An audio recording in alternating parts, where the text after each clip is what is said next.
लेकिन at the same time ये हम जानना चाहते हैं कि ये शायद अब बहाना इसके बाद कारगर ना रहे कि पिछलों का किया धरा है, क्योंकि अभी जो हालत हुई है और अभी जिस तरह से आईएमएफ के सामने हमने आपको बताया ना, घुटने टेकने से अगली स्टेज पे हम जा चुके हैं।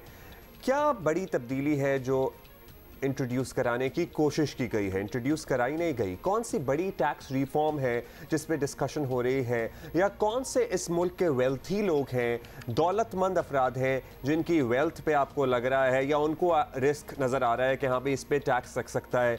Nothing of that sort has happened और हैपनिंग। इसी पे बात करते हैं। साबिक मुशीर वज़ारत ख़जाना डॉक्टर खाकान नजीब हमारे साथ मौजूद हैं। बहुत शुक्रिया डॉक्टर साहब, हम बड़े परेशान हैं क्योंकि हम आवाम की बात करते हैं और आवाम इस वक्त रुल नहीं गए हैं, रो पड़े हैं। मतलब महंगाई की हालत आप देख लें, रुपए की बेकदरी देख लें, हमारी रेटिंग्स देख लें, जिससे सर्टली आवाम का कोई सरोकार नहीं है, लेकिन अदरवाइज भी लोगों को नज़र आ रहा है क्योंकि उनके लिए एक वक्त की रोटी खाना भी अब मुश्किल हो गया अगर बिजली के बिल देते हैं तो।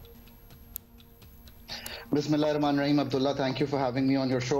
देखिए, एक बात तो बिल्कुल क्लियर है कि पाकिस्तान जहां पे खड़ा है, पाकिस्तान को यहां नहीं होना चाहिए था। ये बात मैं पिछले 14 माह से कह रहा हूं कि कोई भी मुल्क जब बैलेंस ऑफ पेमेंट्स यानी कि एक्सटर्नल चैलेंज में आता है तो उसको आईएमएफ के पास जाना चाहिए। यही इंटरनेशनल आर्किटेक्चर है। आई एम सॉरी कि अगर हम ये बात नहीं समझ पा रहे, जैसे सारी प्रॉस्पेरिटी का ओनस हम पे है, शॉर्ट टर्म में इस बात को भी समझने का ओनस जो है वो पाकिस्तान पे है, किसी और मुल्क पे नहीं है। पाकिस्तान ने इनहराफ किया आईएमएफ के एग्रीमेंट से बारहा, चाहे वो पेट्रोल की कीमत हो, चाहे वो एक्सचेंज रेट मैनेजमेंट हो, चाहे वो मॉनेटरी पॉलिसी हो, हमने बारहा इनहराफ किया और हमने ये पैसे नहीं लिए। आप ये सोचिए कि अगर $1.2 बिलियन नवंबर में अगर हमने स्टाफ लेवल एग्रीमेंट कर लिया होता और अब तक आ गए होते, इसके साथ साथ आपके दोस्त ममालिक के पैसे भी आ गए होते, चाइना का रोल ओवर हो गया होता, मल्टीलैटरल्स के पैसे आ गए होते, आज आपके ज़र मुबादला के ज़खायर कुछ और होते और आप सप्लाई कर सकते वो चीजें, वीट, एडिबल ऑयल, कॉटन, दालें, चाय, और उससे जो प्राइस इन्फ्लेशन है मुल्क में वो कम होती। ये इतना ही सिंपल है अब्दुल्ला और हुमा। मैं समझ नहीं पा रहा कि हम इस वक्त ये बात क्यों नहीं समझ पा रहे, और उसकी वजह मैंने हमेशा कही है, पाकिस्तान का कलीदी मसला इकोनॉमिक गवर्नेंस है। आई एम सॉरी कि वक्त आ गया है कि हम इस चीज को ओन करें। आज 30 साल हो गए हैं हम डिस्कोस को प्राइवेटाइज करना चाह रहे हैं। एक छोटा सा बैंक है एसएमई जिसको हम प्राइवेटाइज करना चाह रहे हैं पिछले कई सालों से, और हम नहीं कर पा रहे। मतलब अगर हम इतनी माइनर चीजें भी नहीं कर पाएंगे तो चीज आगे कैसे बढ़ेगी? तो अगर हम ये भी मामला अदालत में चला जाता है, क्या होता है? आपको वैसे ऑब्वियसली न्यूरो एक्सपर्ट ओपिनियन, आपको रीजन क्या नजर आता है कि ये अगर इतना क्लियर कट है और रिलेटिवली सिंपल है व्हेन वी डिस्कस इट, तो हम उस बात पे उस जगह क्यों नहीं है अभी? देखें, इसकी 2-3 वजूहत हैं। पहली तो वजह यह है कि ऑब्वियसली पॉलिटिकल स्टेबिलिटी जो है वो काउंट करती है, इसमें कोई शक नहीं है। पर दूसरी वजह यह है कि मैंने हमेशा, और क्योंकि मैंने इन तीनों पॉलिटिकल पार्टीज के साथ इंटीमेटली काम किया है, इनको ग्रैन्युलर लेवल पे अपनी तैयारी करनी पड़ेगी before coming into power. Because जब ये पावर में आते हैं तो टाइम बहुत कम होता है, डिसीजंस इमीडिएट चाहिए होते हैं। और तीसरी वजह यह है कि हमें रिकग्नाइज करना पड़ेगा कि economic governance like all other governance has become very weak, चाहे वो हमारी प्राइवेटाइजेशन का अदारा हो, हमारी एनर्जी मिनिस्ट्री हो। और मैं एक गवर्नमेंट की बात नहीं कर रहा, मैं कई दिहाइयों से गवर्नमेंट्स की बात कर रहा हूं।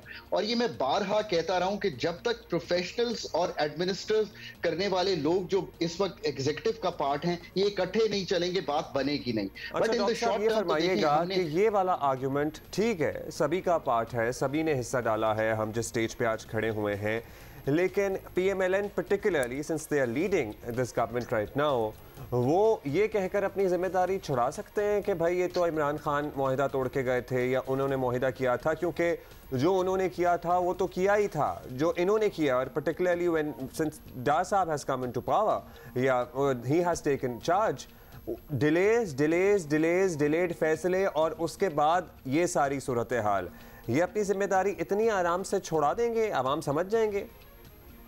अब्दुल्ला, देखें, आपकी बात को अगर तकवीत देनी हो तो यूं समझिए, दिसंबर 2021 में जब अभी आईएमएफ चल रहा था तो $18 अरब के करीब स्टेट बैंक के ज़खायर थे।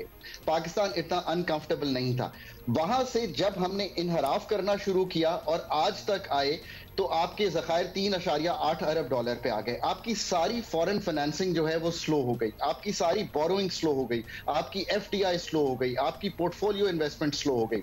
ये बात बिल्कुल दुरुस्त है कि जो आखिरी आपको इस वक्त डिफिकल्टी आई है, 3 नवंबर को आईएमएफ के मिशन ने आना था।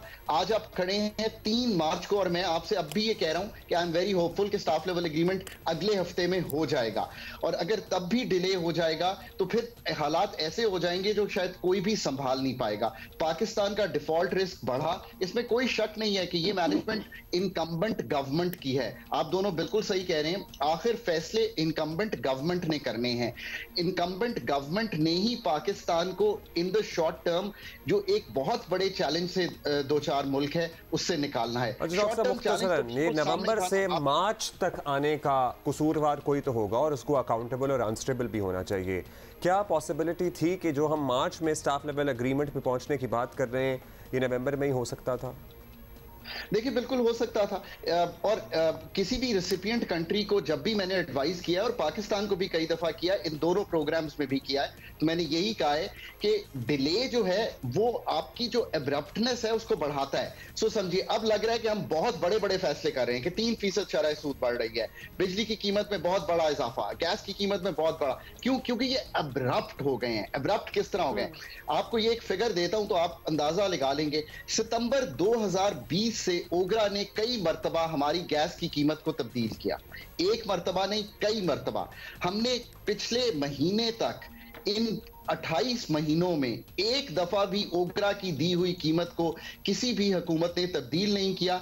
अब जब तब्दील करना पड़ा बहुत बढ़िया। अच्छा एक और जी डॉक्टर नजीब एक और चीज बताएं कि ये हर मेजर जो लेना पड़ता है, अब ऑब्वियस सी सिचुएशन ऐसी बनी हुई, तो लगता है कि अवाम पे आके जो तान जो है इनकी टूटती है। कोई अमीर आदमी तो परेशान नहीं है। तो ये जो ऑस्टेरिटी मेजर्स जिनका जिक्र करते हैं जी, गाड़ियां भी इनसे ले लेंगे और इनकी पेंशन्स भी कम कर देंगे, सारे हुकूमती लोग अफसरान, ये मेंशन बहुत होता है। पता नहीं होता है कि नहीं होता इन दी एंड, और इससे फर्क भी कभी कोई पड़ सकता है। मतलब this also sounds like literally a drop in the ocean. सिर्फ एक line, whose wealth is at risk, कौन सी ऐसी रिफॉर्म की बात की जा रही है जिससे अरबपति खरबपति जो लोग हैं वो परेशान हुए हुए हों?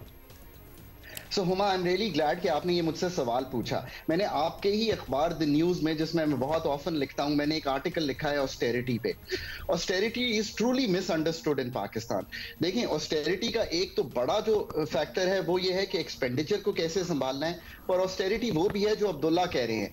आप अगर एग्रीकल्चर इनकम टैक्स में पूरे मुल्क से 3 अरब रुपया कलेक्ट करते हैं, पूरे मुल्क देता है 7,670 अरब रुपया टैक्स। आप, मैं, सैलरीड, कॉर्पोरेट सेक्टर और जो एग्रीकल्चर सेक्टर है वो 3 अरब रुपया टैक्स देता है। तो फिर अब्दुल्ला ठीक कह रहे हैं कि फिर किसको तकलीफ हो रही है। आगे चलिए, पाकिस्तान में इतना बड़ा रिटेल सेक्टर है, इनटू मिलियंस।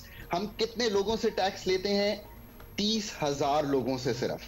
पाकिस्तान में कैपिटल गेन्स टैक्स, अगर मैं आज एक प्रॉपर्टी इस्लामाबाद के पॉश सेक्टर में खरीदता हूं, लाहौर के पॉश सेक्टर में खरीदता हूं, 5 साल बाद अगर मैं वो प्रॉपर्टी दुगने अमाउंट में बेचता हूं तो मैं क्या टैक्स दूंगा? 0।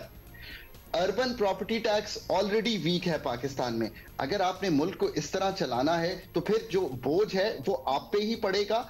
वो बोझ इनडायरेक्ट टैक्सेशन, पाकिस्तान में आप हैरान होंगे 67% इनडायरेक्ट टैक्सेशन है और डायरेक्ट टैक्सेशन 33% है।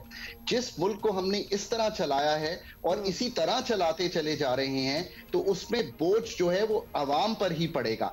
अब वक्त आ गया है कि एक तो हम ऑनेस्ट हो जाएं और बस ये वक्त आ गया है और ये वक्त बड़ा पहले से आया हुआ है। ट्रेजेडी ये डॉक्टर साहब कि कोई कुछ करता नहीं है, इस सिलसिले में डिसीजंस नहीं लिए जाते।